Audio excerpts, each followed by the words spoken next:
Hi! இன்னைக்கு நீங்க மார்னிங்கே பார்க்க போறது என்னோட லஞ்ச் விளாக் தான். என்ன இவ்ளோ சீக்கிரம் லஞ்ச் பண்றீங்கன்னு கேட்குறீங்களா? ஏன்னா ஆதிக்குட்டிக்கு எக்ஸாம் ஸ்டார்ட் ஆனதுனால, அவனுக்கு காலையிலேயே சொல்லிக் குடுக்க ஆரம்பிச்சிடலாம். அப்பதான் கொஞ்சம் நம்மளும் ரெஸ்ட் எடுக்க முடியும். அவனுக்கும் கொஞ்சம் ஃபுல்லா சொல்லிக் குடுத்த மாதிரி இருக்கும் அப்படின்னு. ஏன்னா கிச்சன்ல கொஞ்ச நேரம் அவனுக்கு சொல்லிக் குடுக்கறதுல கொஞ்ச நேரம் டைம வேஸ்ட் பண்ண முடியாது. ஸோ ஒரேடியா கிச்சன் வேலையெல்லாம் முடிச்சுட்டோம் அப்படின்னா, அவனுக்கு நிம்மதியா உட்காந்து சொல்லிக் குடுக்கலாம். முடிச்ச உடனே நம்மளும் ரெஸ்ட் எடுக்கலாம். இல்ல கிச்சனுக்கு வந்து திரும்பியும் கிளீன் பண்ணுமே அப்படின்னு இருக்காது. அதனால இன்னைக்கு காலையிலேயே பண்ணிட்டேன்.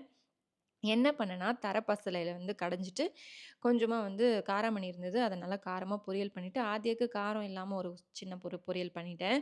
ஸோ, அதுக்கப்புறம் கிச்சன ஃபுல்லா கிளீன் பண்ணிட்டேன். இந்த தரப்பசலைய வந்து நல்லா மத்துல வச்சு கடைஞ்சு சாப்பிட்டா அவ்ளோ டேஸ்ட்டா இருக்கும். என்கிட்ட மத்து இல்லாததுனால என்ன பண்ணேன்னா, ஹேண்ட் பிளெண்டர்ல போட்டு நல்லா கடைஞ்சுட்டேன். 2 வருஷமா அந்த ஹேண்ட் பிளெண்டர் யூஸ் பண்ணிட்டுருக்கேன். இன்னுமே சூப்பரா ஒர்க் ஆகுது. யாருக்காவது வேணும் அப்டின்னா கமெண்ட் பண்ணுங்க. உங்களுக்கு டிஎம்ல சென்ட் பண்றேன். ஸோ, யூசுவலா இந்த மாரி சாப்பாடு காலையிலேயே செய்றேன் அப்டின்னா, இந்த கஞ்சி தண்ணி எடுத்து தனியா வச்சுருவேன்.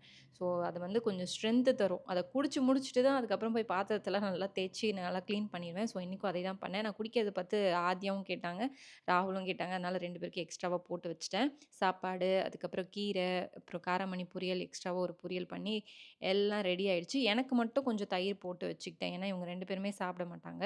ஸோ, அதனால எனக்கு மட்டும் தான். இப்ப கொஞ்சம் ரீசென்ட்டா ஆத்யாக்கு நெறைய நெய் குடுத்துட்டுருக்கேன். வீட்ல நெய் எடுக்கல இப்போ. அதனால வந்து know your farmer, know your food அப்படின்ற பேஜ்லேருந்து இந்த காங்கேயம் பசுவோட நெய் வந்து குடுப்பாங்க. சூப்பரா இருக்கும். அவங்க கிட்டேருந்து 1 லிட்டர் வாங்கியிருந்தேன். டிஸ்கிரிப்ஷன்ல டீட்டெயில்ஸ் வைக்கிறேன். செக் பண்ணி பாருங்க. பாய்.